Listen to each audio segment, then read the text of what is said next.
नमस्कार साथियों, आप लोगों का स्वागत है हमारे YouTube चैनल मस्त राम स्टडी हिमाचल पर। मैं मस्त राम आपका स्वागत करता हूं हमारे इस चैनल पर। साथियों, आशा करता हूं कि आप अपनी अपनी जगह सही से होंगे और आपकी स्टडी बिल्कुल सही से चल रही होगी। तो साथियों, आज मैं आपको बताने वाला हूं कि जो हमारा मुगल काल है वो किस तरह से मुगलों की वंशावली रही है। क्योंकि मैं मुगल काल पढ़ा रहा हूं, मुगल काल जो है वो एक बहुत बड़ा चैप्टर है। इसलिए सबसे पहले मैं बताना चाहता हूं कि मुगलों की जो वंशावली है वो किस प्रकार से रही है, कहां से मुगलों की सत्ता कमजोर होना शुरू हो गई थी। तो सबसे पहले आता है नाम बाबर का। बाबर जो है वो उज्बेकिस्तान से आया था हमारे हिंदुस्तान में, फरगना से आया था। हमारे हिंदुस्तान में आधुनिक उज्बेकिस्तान है। तो फरगना से जब वो हिंदुस्तान में आता है तो पानीपत का पहला युद्ध होता है, the battle of Panipat, first वार। पानीपत के पहले युद्ध में वो हमारे हिंदुस्तान में आता है। उससे पहले भी आया था, मैं पहले भी इसको बता चुका हूं। तो पहले आता है और लोधी वंश को खत्म करने के बाद वो मुगल वंश की स्थापना करता है बाबर। और बाबर का जो शासन काल है वो 1526 से लेकर 1530 तक रहा है। उसके बाद नाम आता है हुमायूं का। हुमायूं की जो शासन काल है वो दो भागों में डिवाइड हो जाता है। वो दो भागों में डिवाइड हो जाता है क्योंकि 1526 से लेकर 1540 तक, 1526 से 1540 तक हुमायूं का काल आता है। उसके बाद शेरशाह सूरी जो है वो हुमायूं को हरा देता है, हुमायूं को वो हरा देता है और हुमायूं यहां से भाग जाता है। तो इसलिए उसका शासन जो है वो दो भागों में डिवाइड हो जाता है। फिर हुमायूं वापस आता है 1555 में, 1555 से लेकर 1556 तक ये रहता है। इसलिए इसका जो शासन काल है वो दो भागों में बंट जाता है। उसके बाद आता है अकबर। अकबर जो है वो 1556 में आता है और 1605 तक ये शासन करता है भारत पर। 1605 तक ये शासन करता है। उसके बाद आता है जहांगीर। जहांगीर का जो शासन काल है वो 1606 से लेकर 1605 से लेकर 1605 से लेकर 1627 तक रहता है।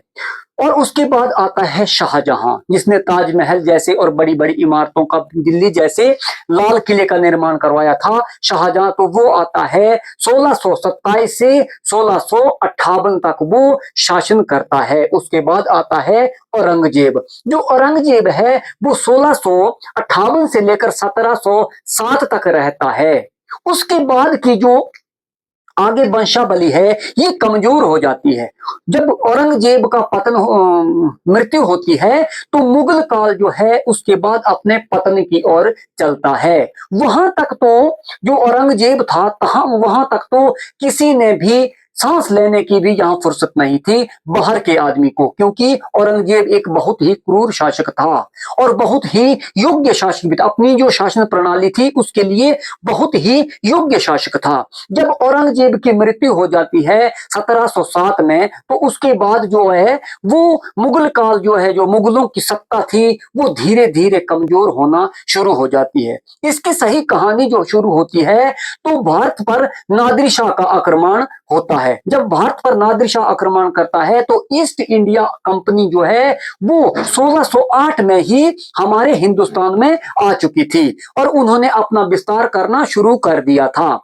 जैसे ही औरंगजेब की मृत्यु हो जाती है और फिर भारत पर जो नादिर शाह आक्रमण करता है तो ईस्ट इंडिया कंपनी का हौसला बुलंद हो जाता है कि अब भारत की जो सत्ता है वो कमजोर हो चुकी है।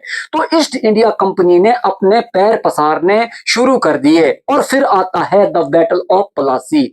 प्लासी का युद्ध होता है सिराजुद्दौला के साथ ईस्ट इंडिया कंपनी का। उसके बाद जो है वो ईस्ट इंडिया कंपनी जो है मजबूत हो जाती है हिंदुस्तान में। धीरे धीरे उस ईस्ट इंडिया कंपनी ने राजाओं को अपने साथ मिलाना शुरू कर दिया। फिर उसके बाद जो मुगलों का काल है वो कमजोर होने लगा। लेकिन मुगल तो आए, कुल हमारे भारत में 1858 तक जो है 16 शासक रहे हैं। 6 शासकों के बारे में तो लगभग हर किताब में बताते हैं, हर जगह बताते हैं, लेकिन उसके बाद की जो मुगलों की वंशावली है वो आज मैं आपको बाई डिटेल बताऊंगा आपको।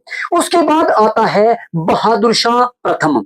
बहादुर शाह प्रथम जो है वो 1707 से लेकर 1712 तक शासन करता है। उसके बाद आता है जहांदार शाह। जहांदार शाह केवल 1 साल के लिए ही शासन करता है। 1712 से लेकर 1713 तक ये शासन करता है जहांदार शाह। उसके बाद आता है फारूक सियर।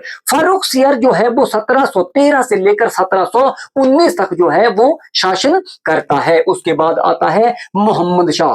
मोहम्मद शाह 1719 से लेकर 1748 तक शासन करता है। इसका शासनकाल जो है वो लंबा रहा है, 1719 से 1748 तक रहा है। लेकिन ईस्ट इंडिया कंपनी के प्रभाव में इनकी जो सत्ता थी, इनके जो क्षेत्र थे वो सिकुड़ना शुरू हो गए थे। वो केवल सीमित क्षेत्र जो है वो मुगलों के पास बचे थे। उसके बाद आता है अहमद शाह। अहमद शाह 1748 से लेकर 1754 तक जो है शासन करता है। उसके बाद आता है आलमगीर द्वितीय। आलमगीर द्वितीय 1754 से लेकर 1759 तक शासन करता है। उसके बाद आता है शाह आलम द्वितीय। शाह आलम द्वितीय 1759 से लेकर 1806 तक ये शासन करता है। उसके बाद आता है अकबर द्वितीय। अकबर दो हुए, एक द ग्रेट अकबर हुआ है, एक हुआ है अकबर द्वितीय। अकबर द्वितीय का शासनकाल जो है वो 1806 से लेकर 1837 तक रहा है। अंत में रहा है बहादुर शाह। बहादुर शाह जो था उसका शासनकाल जो था वो 1837 से लेकर 1858 तक रहा है। और 58 के बाद जो है वो ईस्ट इंडिया कंपनी ने अपने जो वायसराय थे उनको हटाकर उनकी जगह जो है वो लॉर्ड जो है यहाँ पर वायसराय को नियुक्त कर दिया था। और इसके बाद जो है वो फिर काल ईस्ट इंडिया कंपनी का काल जो है वो शुरू होता है। तो ये थी वंशावली मुगलों की। साथियों, अगर वीडियो सही लगी हो, अच्छी लगी हो तो सब्सक्राइब जरूर करना और बेल आइकन जरूर दबाना। अगली वीडियो मिलेंगे, तब तक के लिए जय हिंद, नमस्कार।